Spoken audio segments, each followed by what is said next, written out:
Seahawks. And I think we're all kind of curious here in Broncos country. What do these new look, Pete Carroll coached, Geno Smith quarterbacked Raiders look like? Yeah, it was interesting to watch them. The first 2 weeks, they really defended the run well. They defended the run really well against the Chargers, and now Washington just put it on them. I mean, they just ran it down their throats. Now Washington's big; they're athletic on the offensive line, so they got after them pretty good on that. Had over 200 yards rushing, and of course, some of that is because their quarterback can run the zone read stuff. All the RPO stuff that comes off of that. So that was a problem. Plus, their quarterback had a couple of runs as well. So a little bit different style. The Raiders certainly struggle with that, but I'm going to tell you right now, up front. They couldn't block anybody. I mean, they flat could not block anybody. And I've heard people across the country going, "Oh, Ashton Genty, he doesn't have what it takes, and he's not very good." I don't care who you are as a back. If you're having to avoid people in the backfield every time you touch the ball, you're going to have a tough time producing big yardage. So they're not very good on the line of scrimmage offensively, and as much as I thought after the first 2 weeks, they're a much improved football team, watching them on Sunday, I was like, oh, thank goodness, because they're still not very good. All right, so in the final analysis, even with the issues the Broncos are dealing with right now, there's no reason why they should not be able to sweep the Raiders this year. Correct.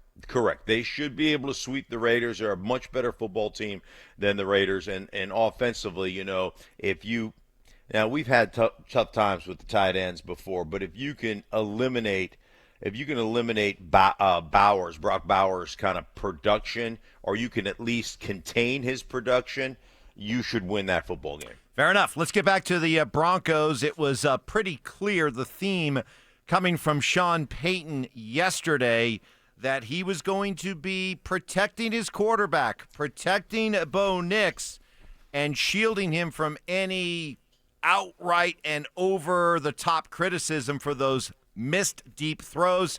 Here's what Sean had to say yesterday. There's the two deep throws, the flea flicker, and then the third down play. And I think you got to be careful you're not overcoaching a deep ball that's going off the fingertips. Now, we've seen a couple in the last 2 weeks, and yet someone asked me about it yesterday, and I think that the more concerning problem would be is if we're leaving those balls inside where, they're susceptible for an interception. So he's climbing the pocket. He's doing a great job. Both of those are third and long situations where there's, obviously a different type of pass rush, but that's not what's concerning to me this morning after the loss yesterday would be, the deep ball misses. That wouldn't be what's on my mind. Stink, he went on to say that as he was driving in yesterday and thinking about the things that bothered him about the game, he put Bo's missed throws at like 50th on his list. Man, I got to see what 1 through 49 is, because it's clear then he was protecting Bo, because I think we all will agree, right? Make one of those, you win the football game. Make two of those, you win comfortably. Make all three, which he should have been able to do, you blow him out. So Sean doing the right thing in protecting Bo yesterday?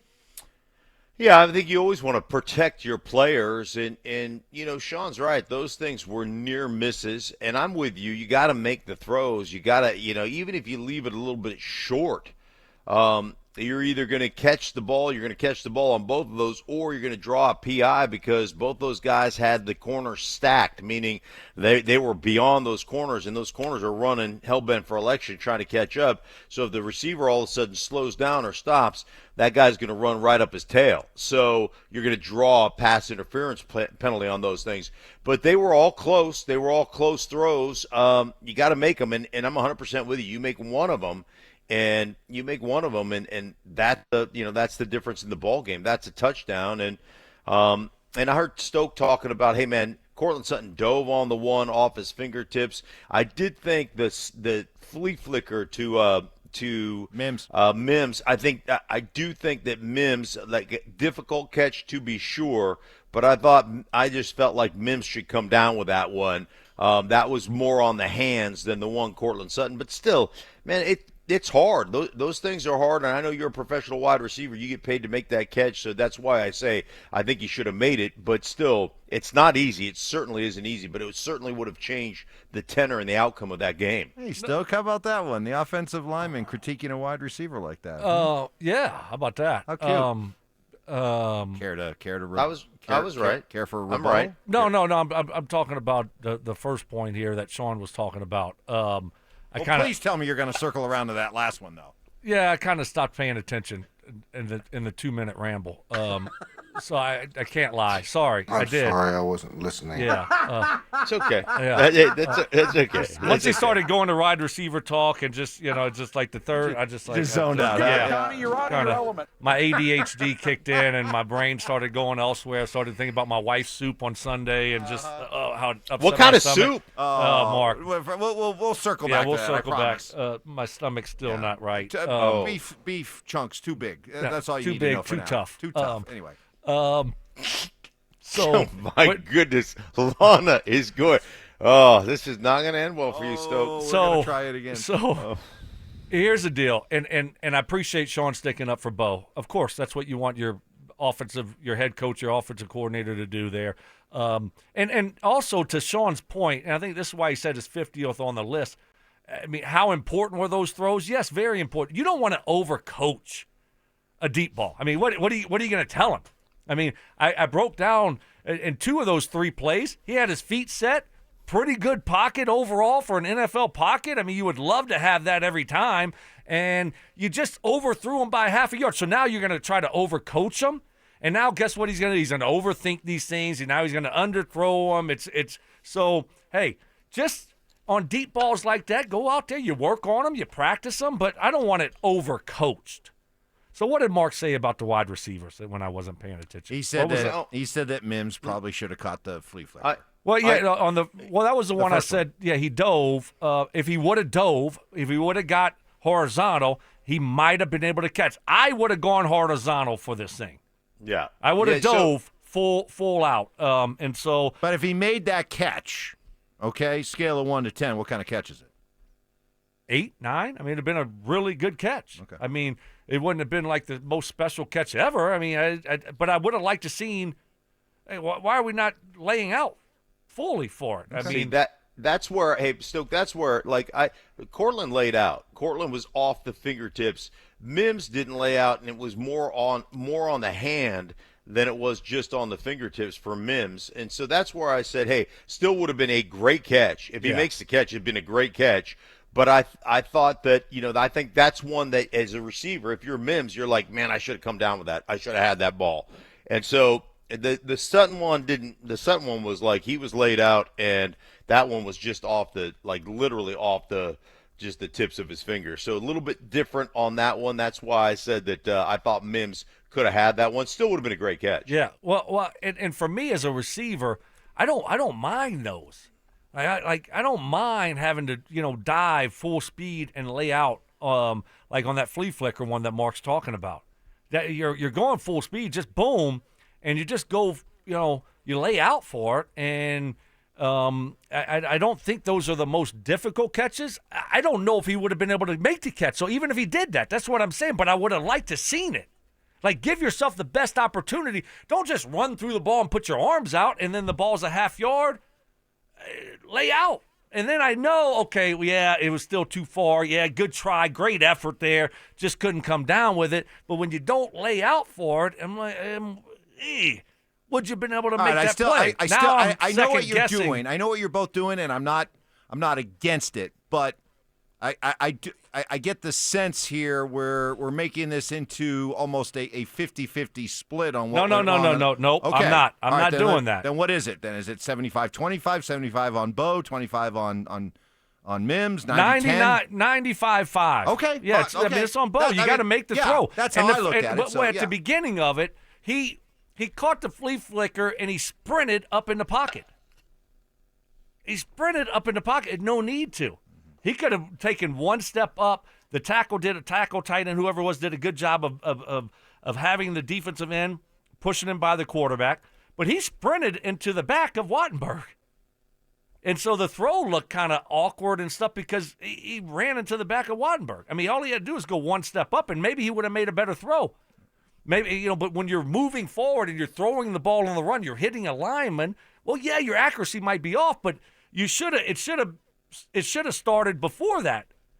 And the other two, he had his feet set. Everything was nice. But this one, he didn't. And I think if he did have his feet set and he just slid up 1 or 2 yards and didn't run up while he was throwing it, then now you have a better chance of being accurate on that pass. And, Steak, that's 2 weeks in a row then, because we had Cloud on last week, and he said his take on Bo's interception in the Colts game was similar, that he stepped up too quickly and ended up putting himself in a position where he had to change the way he threw the football, and it led him to float the pass and get picked off. So that's 2 weeks in a row then where he didn't step up into the pocket. He probably rushed up into the pocket more than he needed to. Yeah, climbed it and got too much. It just restricted his throwing ability because he climbed it so fast. As Stokes said, he essentially sprinted up in the pocket. Wasn't that odd, Mark? Yeah, almost like it looked to me, Stoke, when I looked at it, like he thought he was just going to take off and run, and then all of a sudden he's like, "Oh wait, that dude's wide open." So it felt odd. It felt like he was almost like it was a little bit, the pitch back was a little bit to his left. He had to catch the ball, and then he just was like, man, he just took off like he was going to sprint, like he was just going to take off and run it, and then all of a sudden he pulled up and he threw the ball. Still, again, you got to make those throws, and those are not even, those deep balls being off, like Sean Payton said, I have more of an issue with some of the balls he left behind receivers and some of the placement of the underneath routes that he could have converted on third down that he didn't, like easy throws that he didn't. So he has been less than stellar when it comes to accuracy so far this season, and a lot of that is because of that frenetic stuff, that pace we talk about. Like, you just sprinting up in the pocket is that is not good. No, well, and so. I think we have to remember, and this isn't excuses, but this is also, we have to take this into evaluation and consideration that he's still a developing quarterback, right? And that's what we got to realize going into the season, that we're going to see some games that have us scratching head, some moments that have you scratching your head. You just hope in those games that, he makes one of those plays. And they're able to win those games rather than, 0 for 3 and then you're losing these close games. So that's where I'm at. And then, he had a couple balls that were tipped. One where he was going to Franklin over the middle and Franklin was open and the ball gets tipped and it's behind him. There was another that, I saw, and this is where I want Bo to get, is don't wait, when you're talking about level throws. I'm going to sound like Schlereth right here. Level throws, big word there. Level throws. So you have a guy underneath, a guy intermediate, and a guy maybe deep, right? But when you have those throws, all of a sudden what you're doing is the guy, that's underneath hooks up, goes up and hooks up at about 5 yards. And then the guy going intermediate in the middle is running like an en route at, 15, 12, somewhere around that, right? And what I'm seeing him doing sometimes is he's passing up the profit. You ought to. Your first read is underneath. If that guy's open, give it to him. Let's move on. And now we got a first down, or now we got 2nd and 2 or 3rd and 2. Rather than waiting for the other throw, for the 15-yarder, for the 12-yarder, take the profit. And let's move on. Right? Let's be patient. And I saw one of those during the game, and the underneath guy should be your first read, always. Now, if you have a double move like to Mims, okay, you're waiting on that. But other than that, when you have these concepts and a guy's open, wide open, I don't know why you're not looking at him first. I mean, to me, that's pretty simple stuff, and that's where the first read should be. And you're waiting on the second read, and then that guy might not come open. Let's just take the profit and keep this thing moving. And that goes to, Sean's talking about being off schedule, 3rd down and long, and 3 out of the first 4 possessions, you had 3 3rd and over 10, so right around there. I mean, you can't survive that way. But some of it is on Bo to stay on schedule and to make sure that you're getting positive yards. And don't always wait for that 10, 12, 14-yarder. Let's just keep the drive going, and let's get 7, 8, 9, 10 yards. I always just tell quarterbacks, like when you talk about them, just keep us out of 3rd down and 7+. Like I mean, it's so hard to convert on 3rd down in long situations. And I think, what do they have? They had 3rd and 10, 3rd and 12, 3rd and 14, 3rd and 10, 3rd and 8, 3rd and 8, 3rd and 13, 3rd and 10. They had 13 third downs, and about 8 or 9 of them over 3rd down and like around 3rd and 8+. I mean, it was ridiculous. 3rd and 11 in there. I mean, that is you're just putting yourself behind the 8 ball in a consistent fashion if that's where you're at. I love it when our listeners, I'm gonna suspect played some level of football, high school, maybe a little college, But I love it when they critique the pros. Mims put his arms out too early. It slowed him down. Catch the deep ball. Yeah, I mean, you don't want to put your arms out early. You can't run like that, Well, did he? So, a little bit, but I don't think it was, that big a deal. The big thing for me was, hey, lay out. Lay out for the ball. Jump, dive for it. And if you do that, I mean, some guys, you don't want to put your arms out early, certainly. It will slow you down a little bit. Another one. Sorry, Stoke. Sutton had his elbows in and wasn't making a full effort on the ball. I thought he made a pretty good effort at it. So by the way, I just gotta you're being very nice and calm. Can you imagine if Mark gave a critique of the offensive line and some people started texting in saying, "Mark, I'm sorry, you're wrong. This is what happened." Well, I mean, can you imagine how Mark would react? Mark, how would you react? Well, I mean, first off, I would say something snarky like, "Oh, please tell me how you guys did it, in your 8th grade football team, right? Let me just know how that worked." I just think it's so funny because the game happens at breakneck speed, and you make a split decision. And you think all of a sudden that Cortland Sutton's going, "Hey, you know what, on this one, I'm going to keep my elbows in and make this look like a much tougher catch." I mean, you are busted your ass trying to make a play as an NFL football player. And I don't know if you know this, but every guy in the NFL plays professional football. It's not easy. It's very difficult. And so, but whatever, yeah. His elbows were in too far. That's a great critique. Yeah, I mean, but, again, you just got to make a better throw on all of them. I think that's what it boils down to. You're always going to have people that, to Mark's point, when you slow things down, when you look at it, it's like, okay, well, he could have done this. That game is moving really quickly.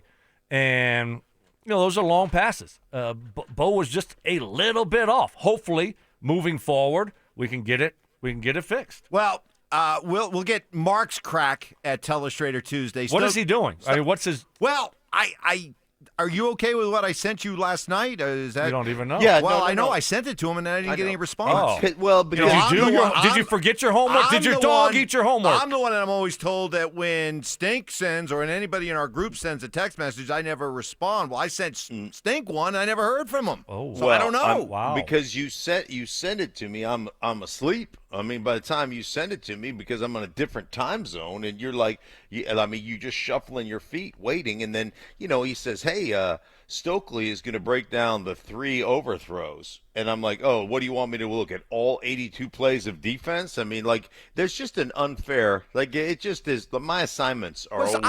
And then what did I? And how did I respond to that? I said no. I said good snark, but no, I'm not asking for that. I asked you to look at 13 third plays. downs. Yeah. 13 third downs. All the third down. And the 2 plays that preceded those long third downs. That's all. That wasn't that hard. You do that in your sleep. Well, Mark, I want you to, because when I watched the whole game a couple times because I did bonus work too. I did some Adam Troutman bonus work. Oh. So, but when I was watching that game yesterday, rewatching it, it looked like Miners got beat, a few times bad across his face in the run game and just blowing up plays. where Dobbins is getting the ball and he can't even go to the hole where he wants to go, and that's where we're getting -2, -3 yards. So I kind of wanted you to watch some of Miners maybe moving forward. You can do some bonus work at some point. Yeah. I don't know if it's a difficult block for him because, the guy's shooting across his face or if he should make the blocks. And is he taking a step back? Is he regressing a little bit? So at some point I want you to kind of watch some Miners film and break that down. Why are you laughing? No, that's awesome. That's great stuff. Well, I love if it. you can't run the show, I'll run the show that's for fine. you. Well, I'm going to run some show, and then I'm going to hand off because you did such a great job with Telestrator Tuesday. You've earned the right to do this. But Okay. first, coming up next, we'll have Mark doing his Telestrator Tuesday in about 20 minutes. But up next, Michael Malone, still obviously a little